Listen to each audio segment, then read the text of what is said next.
마태복음 709절 말씀입니다. 예수님께서 그에게 말씀합니다. 그는 누구예요? 베드로예요. 베드로가 모두가 당신에게서 넘어진다 해도 실족된다 할지라도 저는 안 넘어질 거예요 했어요. 그러니까 지금 말씀하시는데 진실로 내 말하는데 뭐예요? 이것은 뭐예요? 진리의 진리. 어떤 진리냐예요. 어떤 진리냐? 어떤 진리냐면 너만이 아니라 왜요? 너만이 아니라 모든 나의 자녀들이 그런 거예요. 진실로는 뭐예요? 진실로는요. 진리입니다. 베드로 한 명만 그랬을까요? 아니에요. 베드로만이 아니라 지금도 온 마음으로 예수님을 따르는 모든 제자들이라는 거예요. 제자들이 어떻게 되느냐? 이 밤에 다 울기 전에 자 지금 밤 9시에 지금 올라갔죠. 한남 전에 가서 그 밤에 어디 잡히실까요? 바로 그날 밤에 얼마 안 있어. 3시간은 더 되죠. 기도해야 되니까 한 6시간 내에 뭐예요? 드디어 예수님께서 잡혀가십니다. 누구에게? 장로들에게 보내준 그런 하수들에게 잡혀갑니다. 이 밤에 다 울기 전에 밤 몇 시 올까요? 6시에 4시에 울죠. 자, 빠르면 3시, 6시 사이에요. 자, 3시 전에, 새벽 3시 전이죠. 새벽 3시 전이죠. 전에 네가 나를 3번 부인할 것이다. 아, 실족이에요. 실족. 예수를 부인하고서는 천국 갈 수 있을까요? 갈 수 없습니다. 여러분, 예수님을 내가 부인한 말로써 마음은 안 그래. 말로 하는 건데 천국 못 갑니다. 네가 입술로 나를 시인하면 나를 시인할 것이요. 부인하면 나도 부인하라 말씀하기 때문에 내가 입술로 난 그냥 입술로 하나 앞에 그냥 일반 천황한테 잠깐 묵념한 거 가지고 왜 지옥 가느냐? 지옥 갑니다. 여러분, 우리가 실족되는 이유들이 어마어마한 범죄를 저도 물론 시작됩니다. 범죄. 이런 범죄는 예수님을 부인하는 행동이에요. 범죄는요. 여러분, 십계명 어기면요. 계명 어기면 범죄에 말미암아 이걸 부인하게 되는 거예요. 범죄는요. 그래서 십계명 어기면 지옥 갈 뿐만 아니라 우리가 예수님을 부인해도 지옥 갑니다. 몇 번 했습니까? 3번을 부인합니다. 다시 말하면 이것은요. 베드로만이 아니라 지금도 모든 크리스천들은요. 중간에 이런 실족을 다 갖고 살았던 것입니다. 여러분, 아무도 예의가 없었어요. 베드로만이 아니라 다른 모세들도 도망왔고 사도 요한만 멀찍이 예수님을 따라갑니다. 십자가 따라서 사도 요한만. 그래서 지금 제자들이 대부분 뭐예요? 다 떠나갔죠. 베드로는 부인했고 이 부인은요. 지금도 모든 사람이 예수님을 부인하는 거예요. 몇 번? 3번. 3번일까요? 과연 3번일까요? 3번일 수도 있고 더 많을 수도 있고 우리 앞에 범죄할 때마다 부인되는데 구원 상실로 이어지는 것입니다. 구원 상실, 넘어짐이에요. 말씀드렸죠. 삶은 일어나고 죽음은 넘어지는 거예요. 근데 구원 상실이 이렇게 많이 일어나는 것입니다. 누구에게?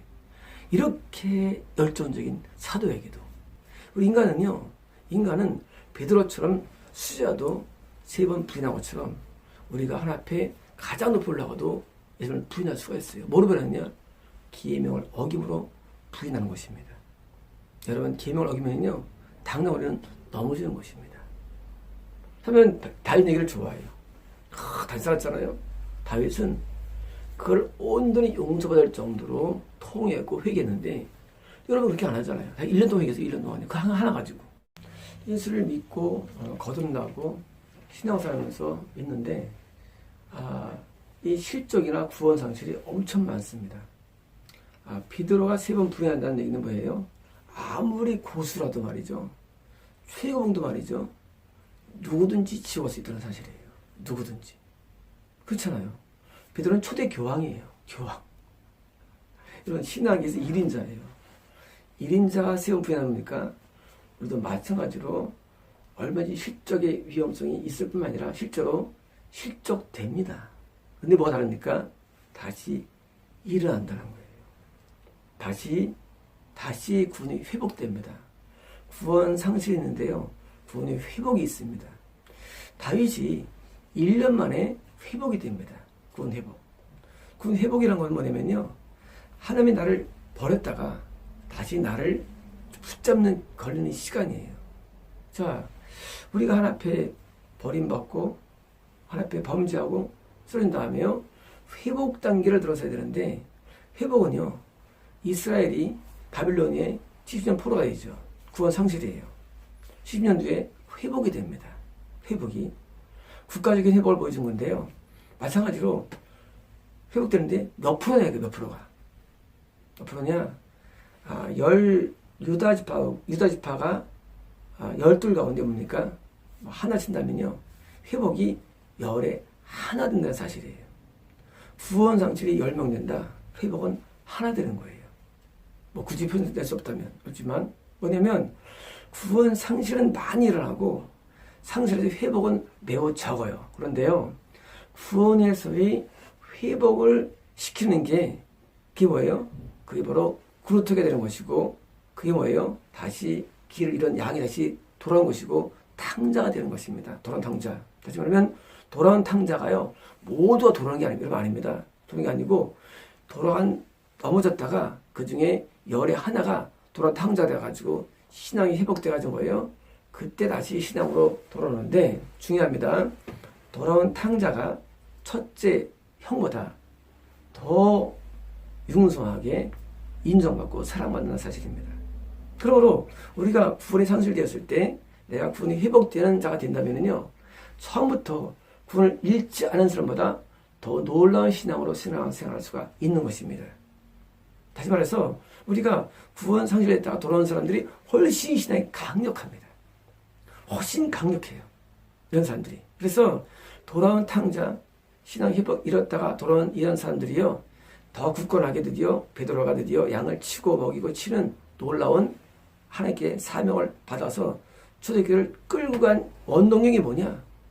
3번 부인한 잘못이지만 결국은 그것이 뭐예요? 다시 회복을 통해서 더 굳건한 신앙으로 회복되는데 밑거름이 됐다는 사실입니다. 그러므로 우리는 과거에 내가 신앙을 잃어버렸을 때의 그 모든 잘못 그리고 모든 실수 모든 범죄에 대해서 우리는 너무 연연하지 마시고 내가 돌아왔다면 나는 굳건한 자로서 주님을 섬기는 자가 되었기 때문에 이제는 온 나머지 인생을 앞에 더 헌신하고 더 충성으로 살면 되는 것입니다.